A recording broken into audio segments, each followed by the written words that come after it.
යන වැන්න. මට ඉන්න බෑ මේ ගෙදර තවත්. මම යනවා අම්මලා ගෙදර. මොකද්ද මේ? හැමදාම එකම දේවා කරන්නේ. කිසිම තේරුමක් නෑ ඔයාගේ වැඩ මට නම්.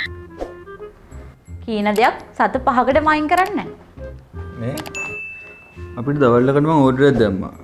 චුට්ට චෙක් කරලා බලන්න කොහේද කියලා. චිලි චිකන් උත් දාමුනේ. හරි. සී ෆුඩ් එකක්. හරි. කූල් ඩ්‍රින්ක් එකකුත් දාමු. හරි හරි.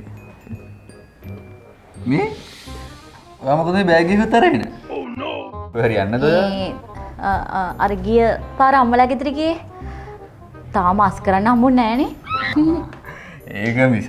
හරි හරි හරි. අස් කරලා එන්න. ඕඩේ කාමර කතා කරන්න. හරි.